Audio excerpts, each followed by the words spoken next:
Hey, it's Jack here. Today we're in Rhyolite, Nevada.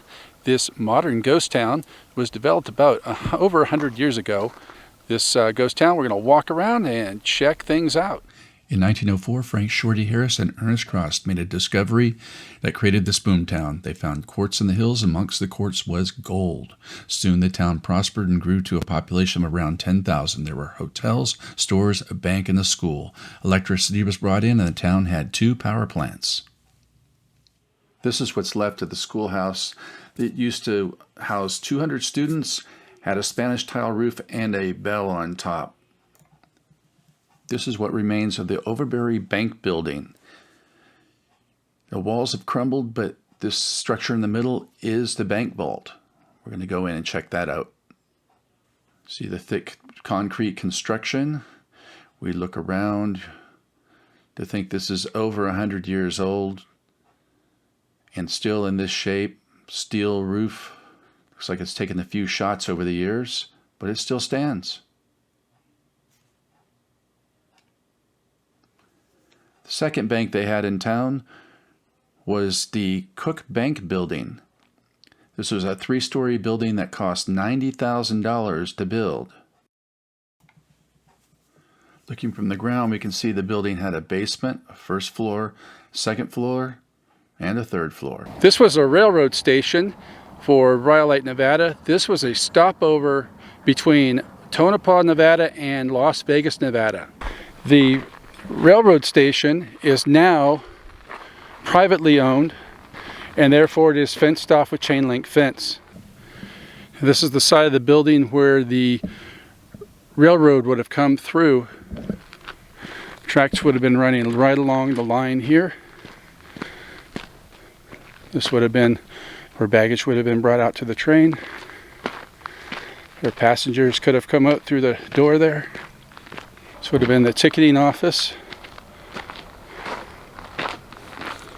and then more passenger areas. Another door to go into the building, and this is not open to the public. This is fenced off, but it's sure a gem to look at. Old caboose sits across from the railroad depot. Union Pacific caboose. There's some ice. Yeah, it's been cold around here the last few days. Probably perfect time of year to do a picnic lunch out here. The summers can get really hot in the 120s. They have these signs throughout the ghost town.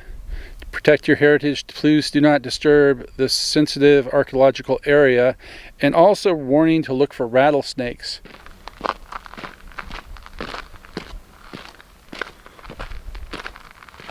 Not sure what this building was, but it's one of the better preserved buildings. It actually does have a tin roof, and the walls are all intact. The windows are blown out, but that's to be expected.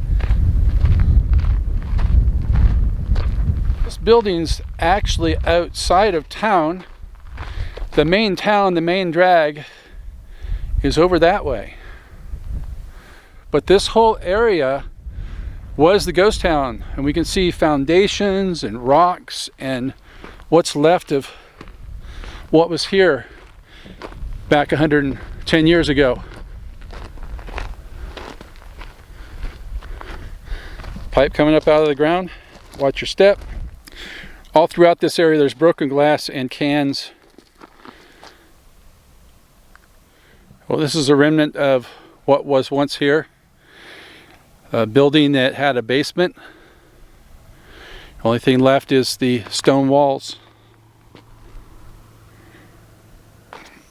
This is what's left of the jail. I doubt this door is even remotely unlocked, but we're here, we've got to try it anyway. Now, I've definitely welded shut, but this is the steel door that would have went to the jail. Here's the bars to the jail, so the inmate can look out and at least see the daylight. Windows for the jail cells.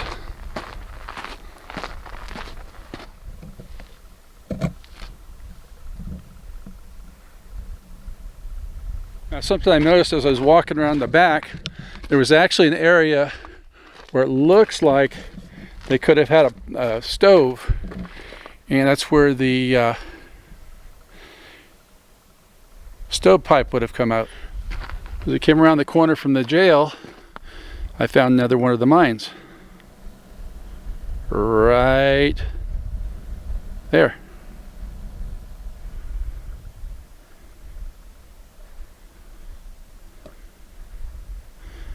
A few feet from the jail is the gravesite of Isabella Haskins, a prostitute who was buried by herself out here.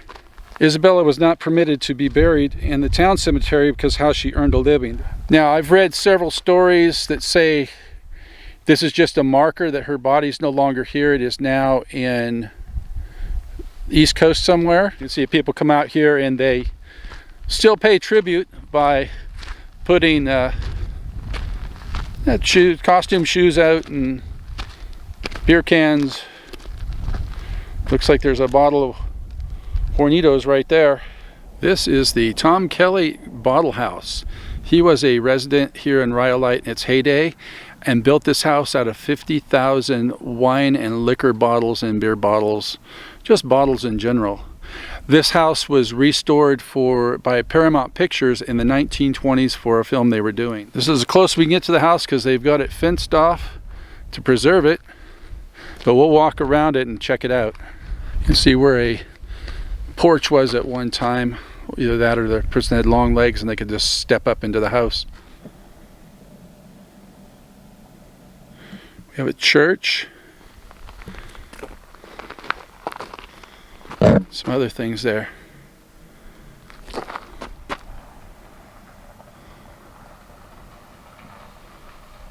You can see these are actually wood buildings that had been stuccoed, plaster, and then the glass was put over the plaster. So I thought they were all cement, but they're not all cement.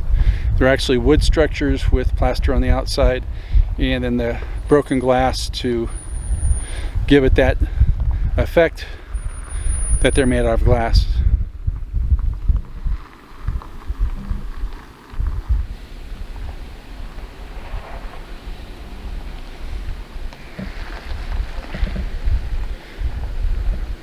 Outside of Rhyolite, Nevada is the Goldwell Outdoor Air Museum. This outdoor museum has plenty of sculptures. Here's a penguin with a prospector. Amongst the sculptures out here is this one done by Albert Zukowski in 1984. It wasn't expected to survive for more than 2 years in the harsh Nevada desert, and there's a lot of winds that kick up out of here. But here we are in 2020, and it still stands. A couple of the figures were replaced due to vandalism. Otherwise, all of this is original. This is the Last Supper sculpture. It's kind of spooky. Kind of spooky here. You could see where they had the models sit down on a stool while he put the fiberglass around them. I stand corrected. The stools are part of the sculptures. Come around to the back side. He had the model sit in the chair, and then he just left the chair, and the sculpture is done and the chair remains. That's pretty cool. This one's on a folding chair, and this one here is on a actual stool. Here's another one of the features out here. This is an origami bird, it looks like. Sadly, someone had to put graffiti on it. Came across this wooden platform with all this rock on here where either the artist or a bunch of artists, as in the people who stop by, are stacking up the rock.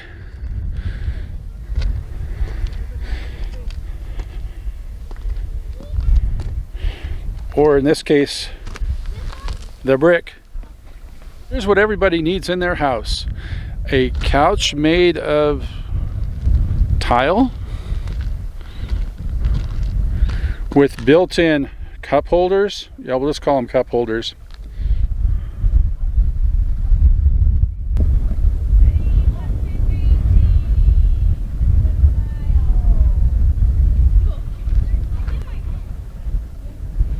To finish things off, we have this labyrinth that spans a good portion of the open air museum.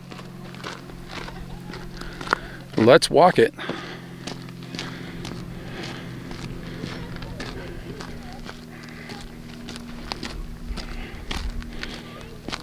Are we dizzy yet? Are we dizzy yet? Are we there yet? Just about there. Oh, it gets narrow. We're gonna make it. We're gonna make it. We're gonna make it. It gets tighter and tighter and tighter. And here we are in the middle. I think I'm dizzy. That was fun.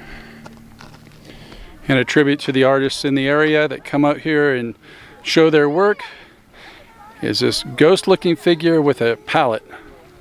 That's going to do it for our tour of Rhyolite Ghost Town and Goldwell Open Air Museum. If you like this video, please give it a thumbs up, subscribe to the channel, and we'll catch you on the next one.